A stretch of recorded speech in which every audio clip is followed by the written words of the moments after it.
जो जगह हमेशा भरी रहती थी, अब इस वक्त बिल्कुल कोविड वाली सिचुएशन हो गई है। Straight of Hormuz strait of Hormuz strait of Hormuz इस वॉर की वजह से स्ट्रेट ऑफ हॉर्मुज ब्लॉक हो गया।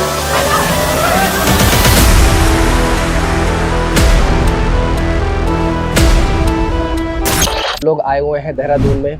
हम लोग cafes and restaurants and hotels को रिव्यू करते हैं। We are called teacher couple India.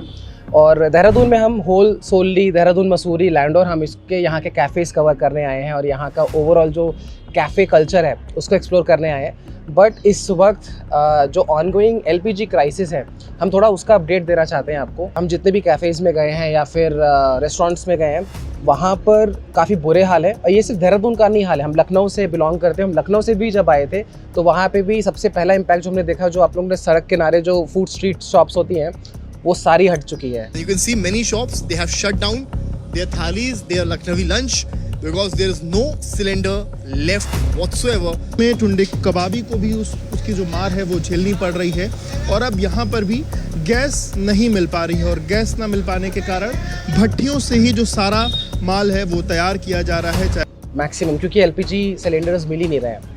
Secondly, अब जो रेस्टोरेंट है, जैसे कल हम एक बहुत बड़े नामी गिरामी रेस्टोरेंट में गए थे। Of course we don't want to take the name, but वहाँ के जब मैनेजर से हम बात कर रहे थे तो उन्होंने बताया कि मेन्यू काफी रिस्ट्रिक्टेड कर दिया है उन्होंने। बेसिकली उन्होंने चाइनीज और साउथ इंडियन मेन्यू काफी कट डाउन कर दिया है। यस, क्योंकि उस पे काफी हाई टेम्परेचर रिक्वायर्ड होता है। हाँ, एलपीजी गैस सबसे ज़्यादा उसी में कंज्यूम होती है। और इस वजह से क्या है ना कि 100 में से, मैंने पूछा ना मतलब कितना मार्केट आपका इस चीज़ से अफेक्ट हुआ है, उन्होंने कहा सर 95% जो है मार्केट उनका पूरा डाउन हो चुका है। सिर्फ मुश्किल बता रहे 100 में से बता रहे हैं कि 5-7 लोग ही जो हैं वो एक्चुअली में रुकते हैं। एंड ये मतलब बता रहे जो जगह हमेशा भरी रहती थी, अब इस वक्त बिल्कुल कोविड वाली सिचुएशन हो गई है।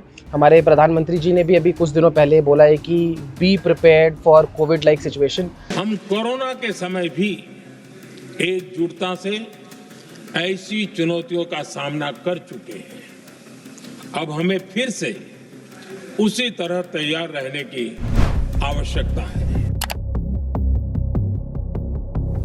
The only reason why we're making this video is not to tell the current situation, but जो फ्यूचर में होने वाला है, शायद हमें उसके लिए प्रिपेयर होने की ज़रूरत है। बिकॉज आने वाले टाइम पे हो सकता है कि एक और लॉकडाउन लग जाए। आई होप ऐसा ना हो, बट बहुत सारी चांसेस है बिकॉज कॉस्ट कटिंग होगी। और ये वॉर सिचुएशन में जो चीज़ें हो रही है, इससे ना हमारा पूरा मार्केट, इन्फ्लेशन और काफ़ी चीज़ें जो हैं, अवेलेबिलिटी ऑफ फ्यूल सबसे ज़्यादा इफेक्टेड है। एनर्जी क्राइसिस बहुत यस, तो इस वजह से क्या होगा कि उसको कम करने के लिए आई एम श्योर कि a lot of people will again go back to work from home. Schools जो हैं वो ऑनलाइन शिफ्ट होने के बहुत ज़्यादा चांसेस हैं। और जब प्रधानमंत्री जी वैसा बोल रहे हैं कि be prepared for Covid like situation, तो अब हम इसमें यही देख सकते हैं कि क्या है। बट आई थिंक स्कूल्स को भी रेडी हो, we both are teachers by the way, and schools को रेडी होने की बहुत ज़रूरत है कि आप ऑनलाइन जो भी आपके स्केड्यूल्स होते हैं, जिस तरीके से कोविड में तैयारी की थी उसका भी प्लानिंग होना चाहिए। अप्रैल से भी नया सेशन स्टार्ट होने वाला है, तो आई थिंक एक वो प्लान भी बना लेना चाहिए। एंड आई जस्ट होप कि सारी चीज़ें बैक टू नॉर्मल हो जाएं। But it's always important to be prepared and be ready for what's coming next. Subscribe for more content.